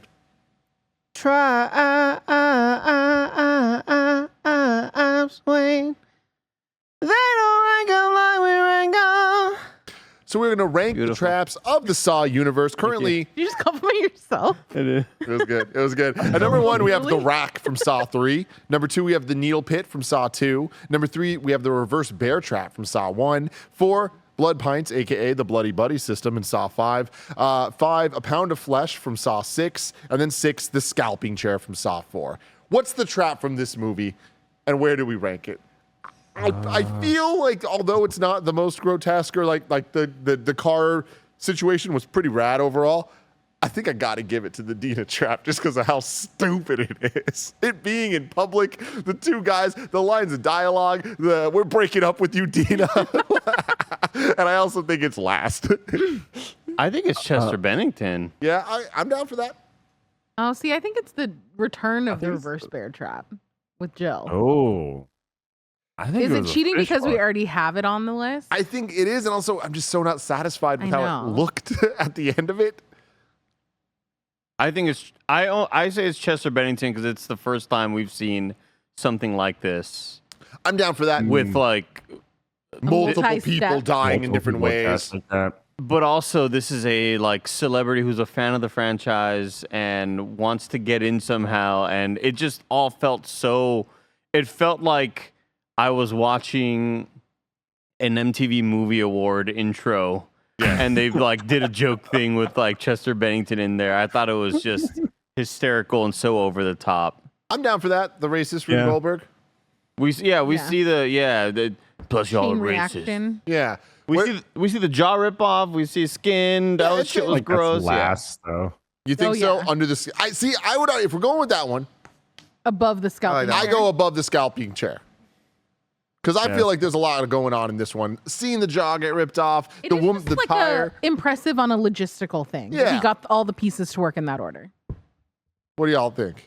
Yeah, I agree with that. All right, I'm gonna put it at number 5. Then here, we're gonna call it the racist.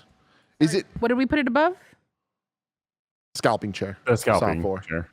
Are we It missing pulls one the then? hair, pulling the hair. Missing one? Aren't there 7? If it's going Put at it at 5. number 6. Okay. Putting it at number 6. Racist. What's the word for this? Rube Goldberg. Rube Goldberg. Okay. There's a skater in Tony Hawk's Pro Skater named Rune Gilfberg. I Oh. always get confused. That's I fine. thought it was Glyphberg. I don't know anything, Andy. I don't know fucking anything, okay? Gilf is a grandma I'd like to fuck. He's back, Andy. baby! Andy, can I ask you a question? Yes. If you were gonna kick a lady in her lady part, what would you No. call it? What would you call it? Oh, God. The cooter. What would you, Tim, what was it called? What did you We're say? not going to talk about it anymore. What's said has been said. I'll tell Andy later. Now it's time to. It's time to rank the reveals, everybody. Currently, at number 1, we have Saw 2, tape on playback, Amanda's Jigsaw, kid in the safe. Number 2, we have Saw 1, he's on the floor. Number 3, we have Saw 3, it's Amanda's game, Jeff is the husband, and he has another game to play. Number 4, Saw 6, Hoffman survived, it's his game. Amanda was there for his baby's death. For Jigsaw's baby's death. I had to think about that for a second. Number 5, Saw 4. This happened at the same time as Saw 3, and Hoffman is the second apprentice. And at number 6, Saw 5, Hoffman pulled off framing Strom. This is number 3. Can I you feel like this repeat is- what it's number above 2 and 4. 3 is? Number 2 is Saw 1. He's on the floor. Number 3 is Saw 3. It's Amanda's game. Jeff's the husband, and he has another game. I'm with Andy. I think this is number 3. Yeah, I think it's number this is 3. This I would 3. even argue that it's number 2. Above, he's on the Over. floor. I don't know. On the floor was such a blew my mind. But him being back is wild, you know, and being involved. He's back. I'm there. happy to put it at 3. Yeah, I'm with you. I can see an argument for it. I just think that for how poorly the Gordon stuff was actually set up in the That's rest fair. of the movie, it takes it down for me. But like, I am really impressed with how much they had it connect to the prior movies and the amount of different traps and stuff. I feel like if they just kept Gordon a secret until the end, it would have been Yeah, up there. But even back then, when I first saw like the trailer, when I saw the trailer, I was like, "Oh, it's Gordon." yeah, he think was in that the is- trailer. They fucking ruined that for Oh, us. that's a bummer. Yeah. So, well, like, I guess the way it affected me, though, when I see him in the intro, I'm just like, oh, they got him back for the. That's hilarious. What a weird, like, random callback. And then when it all kind of comes together, when Hoffman gets bombarded with everybody with the masks on, I'm like, who the hell are these people? I just had forgotten about Gordon over this. Gordo. You Gonzo weren't here, for so you Gordo. missed this fact. Those characters, the two assistants, The other two? were supposed to be the dudes from the beginning. Brad and Ryan. Brad and Ryan. And JT. Chad and JT. Whoa, Yeah, but they just didn't flesh that out. That's So, awesome. Weird. But yeah, one of the director's commentary things said that's that. cool. Andy, before we go, because I know we're getting close to ranking this, I can tell you're still a little bit A little bit, swollen, yeah. a little bit. Can you do me a favor? Can you say it puts the lotion in the basket? I put the lotion in the basket. There was Thank so you. much there. All right, so we're going to put it at number 3 then. Saw 3D. Definitely. For Dr. Gordon is an apprentice. Yeah, put it number 3D. And now Oh, ranking. we didn't get the twist song. Yeah. This twist, unpredictable. Perfect. Now it's time to rank the Saw movies. Currently, number 1 is Saw 2. Number 2 is Saw 1. Number 3, Saw 3. 4, Saw 4. 5, Saw 6. And 6, Saw 5. That's a twist right That's there. tough. Yeah. Where are we putting Saw 3D? Do we I mean, I even think have to? number 7's open, Tim. Yeah. And it is Saw 7. This is down. Or I'm with you, Joe. do we just put it at Saw 8 I'm or putting number it 8? No, honestly, I don't think it's that. I think that there's the Gordon stuff alone. Elevates it. It elevates it. I'm going to put it at number 7. I'll put it at 7 too. Elevates it to the last spot. Yeah. I mean, no future spoilers, but I haven't heard great things about Jigsaw and Spiral, so I do feel like it has the potential to get worse in a less fun way. I So I'll put it at 7. I feel like I don't want to have this. I don't want to be influenced by the fact that we watched in a big group last night. Yeah. Like if Fredo were there, Fredo would think this is number one, as I would think it was number one as well. Like we just had such a blast because of how bad it was, right? And we had a lot more fun with the bad stuff than it is when I'm alone watching bad movies with bad delivery. I'm just like, oh God. But like when I'm with people, it just makes it more funny. It elevates it. It's like playing a shitty co-op game, and it's like, well, it's fun with friends, but is it really good on its own? I would still put this at the very, very bottom, but it's not as bad as I thought it was going to be. Andy, I'm with you in the sense that it's I said this earlier, but it's so bad it's good that like I could make an argument. I'm voting it at last place here, but I could make an argument that I actually think for my enjoyment levels, I think I'd put this at number 4 between 3 and 4. At 4? What? Yeah, because 4, 6, and 5, like to what Andy's saying about enjoyment and about like I can see past a lot of the bullshit. The Dr. Gordon stuff's great. The Chester thing's great. There's a lot of bullshit in here that it was fun to laugh at. Hoffman coming out of the thing, stabbing everybody. Stabby. There's fun to be had. Again, I'm voting so it many last. stabbies. I'm voting it to be last. I put it at 7. Yeah. So it's number 7, I put it at everybody. 7. Yeah, it's pretty. We're scraping the bottle of the barrel. On But we have 3 movies left, everybody. Sure We're do. about to get our fucking socks rocked off with socks. Can I just read my notes now that it's like, I only had 2 notes, by the way, because I was just like so enamored by the 3D. But the very, very beginning, when the whole Jigsaw thing's happening with the 2 guys in public with the lady, and I wanted Jigsaw to be like, she cheated on you, she fucking cheated on me too, bro. Like, that's the thing, she's a hoe, man. It's like this. It's like she cheated on you, bro. Tina, I love you. I'll take you back. Whatever. Tina, you're my girl, Tina. And I guess that was the only note, because the other note was that like it was just so lovely seeing him in daylight with like just normal color correction. It's just very, very odd. So fucking funny. We're about to watch Saw 10. We'll do that review next week. After that, Jigsaw. After that, Spiral from the book of Saw. And then we will be closing this chapter of In Review. Alfredo, where can people find you? They could find me over at ruchi.com under the newly founded group Dog Bark, where we do a lot of sketch comedy, or youtube.com/@dogbarkshow. Do that, everybody. Do that. And until next time.